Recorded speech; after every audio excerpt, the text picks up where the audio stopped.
Representative Perez Vega, welcome to the committee. Well, you're here on the committee. Welcome to present your bill. Thank you, Chairman Howard and members of the committee. I am here to present House File 602.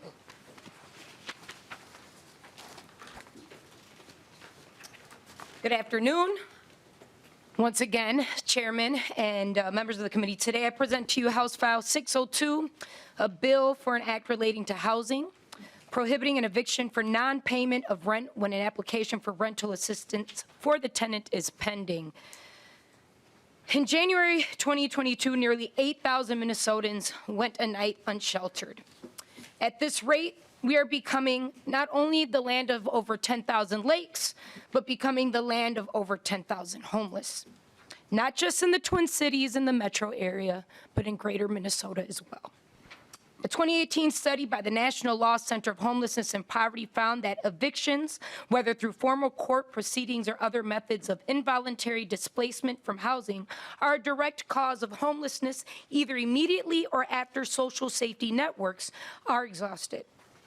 The study references multiple surveys in various states that found that evictions have a significant impact on the likelihood of homelessness.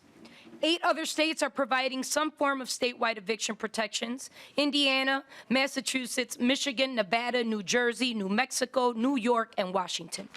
By enacting reasonable eviction protections, ensuring those who may qualify for aid and have pending applications are not evicted, we can stave off unnecessary crisis of homelessness and work to restore livability for families rather than further stressing a broken shelter system. This is a straightforward bill. Goals of this bill are to balance housing stability and prevent evictions, providing rent payments to landlords for financially struggling tenants. There are a variety of state and local rental assistance programs and sometimes federal money, as we saw during the pandemic. I want to give a personal story right now in which I faced as a new mother in the middle of a government world global shutdown due to a pandemic. I had no work. All of my contracts were canceled, as is the father of my daughter. We had not experienced any issues with paying rent as renters before, but we're in an emergency situation. We filed. We had a landlord who understood. Pending was for a while. Our world was adjusting, and it still is in the aftermath of that. I was lucky to receive that from our county, in which we were able to move forward and are back into a stable condition following a very rough 2 years. This bill, HF602, gives eligible renters an opportunity to apply for programs for which they are eligible and gives landlords the opportunity to receive the rent payments they are due while keeping families in their homes. Renters who are financially fragile should not be punished for being poor or just needing a little extra time for help. This bill gives renters the chance to get help with rent and avoid homelessness and future housing insecurity. During the pandemic and eviction moratorium, millions of dollars were provided to renters and landlords under a similar bill. This year, we're seeking a large infusion of funds for state rental assistance. Acknowledge that during the moratorium, there was frustration amongst landlords and tenants about the time it took to obtain a decision on the application and to get the rent payments to those landlords.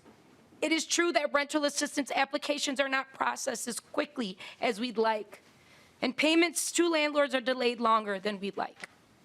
I'm committed to working with the state and the county programs and with landlord and tenant advocates to ensure a smoother system and that the money gets out the door in a more timelier manner.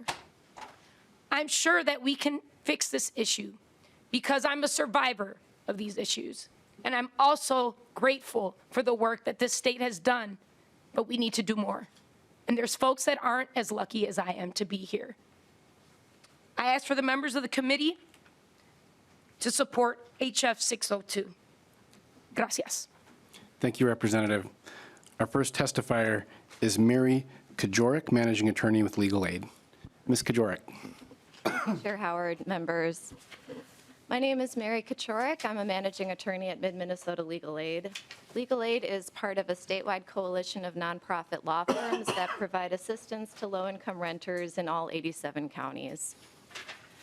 This bill is a win-win-win. It's a win for renters because they get a fair shake in their eviction case. It's a win for the government, who has the opportunity and the time to process applications for help to get money that needs to go out into the community. And it's a win for landlords because landlords have a better shot at getting paid at the end of the day and getting that rent money that's owed to them when a tenant falls behind. As we've heard earlier today, the vast majority of evictions in Minnesota are for non-payment of rent. And the law right now says that a court can give a tenant up to 7 days to pay everything that they owe to the landlord. Legal Aid, unfortunately, sees landlords who routinely refuse to negotiate with their tenants beyond that 7-day window. And that 7-day window is discretionary. The court doesn't even have to grant that. So as we've heard, this doesn't match up with how long it takes for the county to process an emergency assistance application. And more often than not, folks are getting evicted because there just isn't enough time for the county to get their application processed. So folks are getting displaced and put out of their homes and put out just because the county couldn't get their application through fast enough. There are so many good landlords who already work with their tenants to create payment plans to give the county that time that they need. And that's because it makes sense to do that. It is good for a tenant to stay in their home, obviously, but it's also good for the landlord. They don't have to turn over the property, they don't have to find a new tenant, and they get paid at the end of the day. This bill just takes that common sense approach and applies it across the board to everybody. Thank you for the opportunity to testify. I'm happy to answer questions. Next, we have Bernadette Hornig.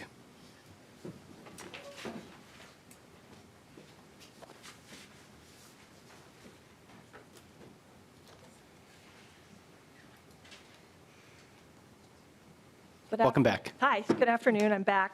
I agree with the spirit of this bill. I think this is a good idea to allow people time to seek rental assistance funds when they're available. My only concern is that, as was mentioned by the author and by the previous testifier, is that it's hard to control how long it takes these applications to be processed. And without any time period for what pending means, it can drag on. And we have had situations where it's dragged on for 6 to 12 months where people have been kicked in and out of the application review process.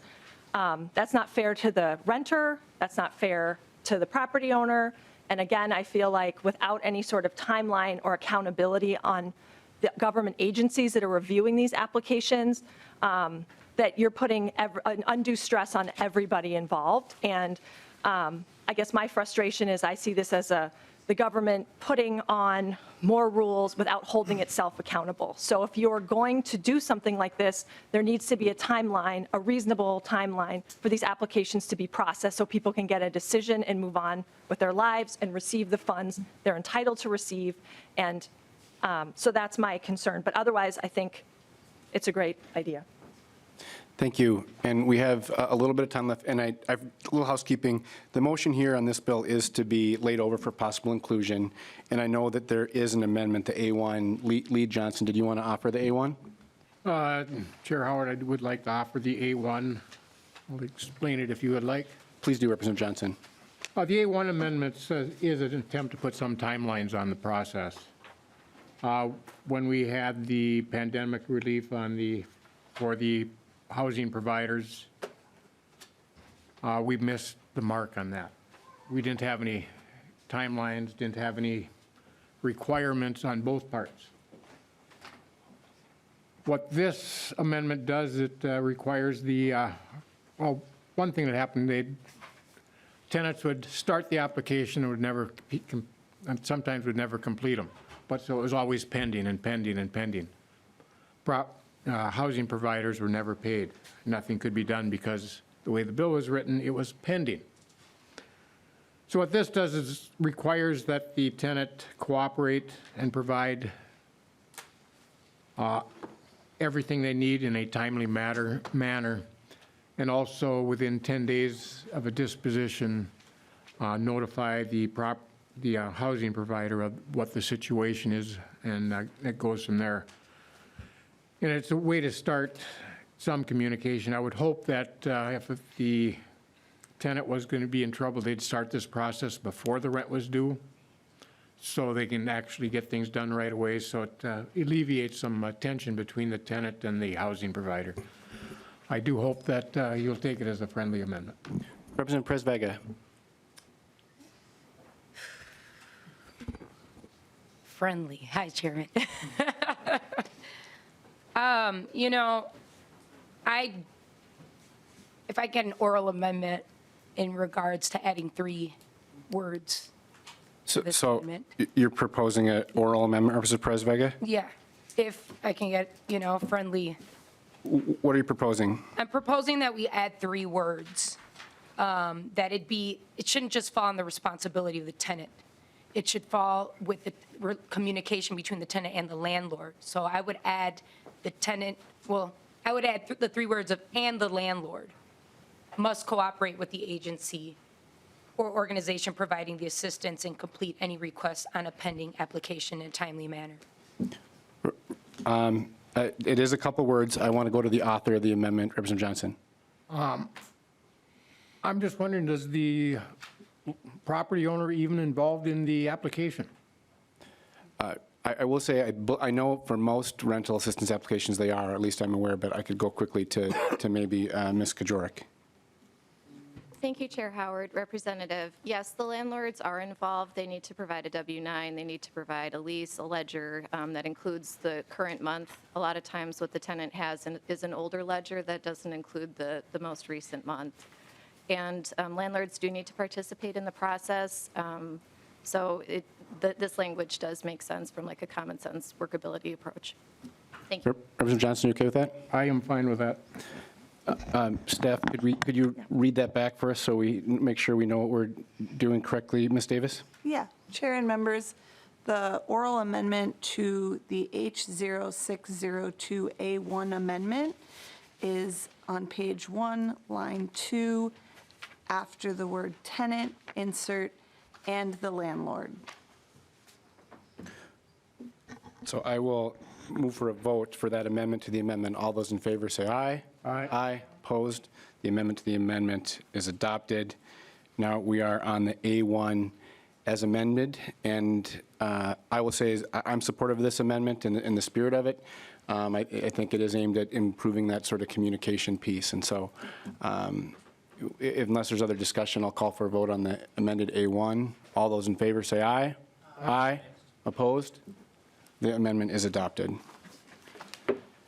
To the bill as amended, are there questions? Representative Nash?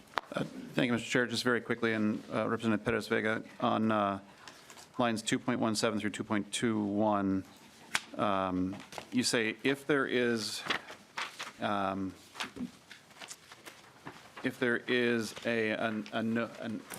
application, one application, what happens if that application is denied? Can the person then file another one and then put it into forestallment again? I don't know if that's your intent, and I hope it's not, because it seems to me that if you're not going to get the help and they've denied it for some whatever reason, that it could put the housing provider in a long series of not getting paid based on perhaps the person who's seeking assistance having that denied for some reason. You see where I'm headed with that? Representative Perez-Vega. Thank you, Chairman. Yeah, I have to look into more as far as seeing where you're getting into it, because first and foremost, the pending is because a lot of, and I can speak on behalf of that, is you're waiting. You're waiting to see if you've got accepted. And you're applying not maybe for just one, okay? You've got county, you've got state, and you have other organizations that work with the county and the state. But I guess I'd like to ask Ms. Kajorek for her input in regards to, you don't get to reapply if you've been denied right away. And is that correct? Ms. Kajorek? Thank you, Chair Howard, Representative. Yes, so if the county denies your application, they're not going to do a whole long process. They're just going to deny you right away again. So this concern of, there's a long, application process where they're really taking a look at things, they decide no, that's not going to happen over and over and over again. If the answer is no, it's going to be no moving forward. Representative Nash. Super fast, because since we have to get to session, I'm just saying, if we could tighten it up and say that upon denial of the application, another one may not be filed. They know that they've been denied, but if they just want to game the system, and people do, we see people gaming the system all the time, that just by simply filing an application that they know is going to be denied, it doesn't then forestall this again. I'm with you, but I'm just asking for some guardrails to be put into this so that we do see people game the system. It happens all over the world. I'm just trying to make sure that we don't allow, by a well-intended piece of legislation, to say that if somebody knows they've been denied, they just don't simply drop another application and say, well, I'm going to buy myself some extra time. Chairman. may I respond? Representative Perez Vega. Representative Nash, this bill isn't to secure the gaming. This is a commitment between tenant and landlord.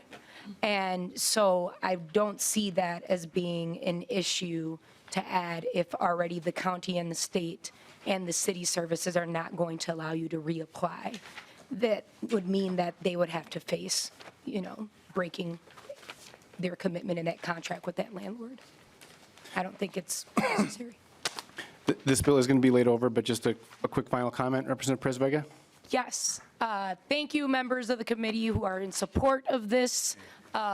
This issue of homelessness is deeply, deeply real in our state, and it is heavily affected due to the evictions and not being able to provide services to folks that deserve the extra time and help and assistance. This isn't just an issue that's happening in my district, in the Twin Cities, in the metro area. This is happening in greater Minnesota. I've seen it through my work in touring. I've heard from folks from both sides of the aisle on how we have to work on this issue of homelessness, and evictions is one of the bullets that is striking as to why we have homelessness in the state of Minnesota. So I look forward to working more on 602, and I want to give thanks to our legal aid here with Mrs. Mary Kajorek for her services. Gracias. Thank you, Representative. So I will renew my motion that House Bill 602 as amended be laid over for possible inclusion in an omnibus bill. And with that, the bill is laid over.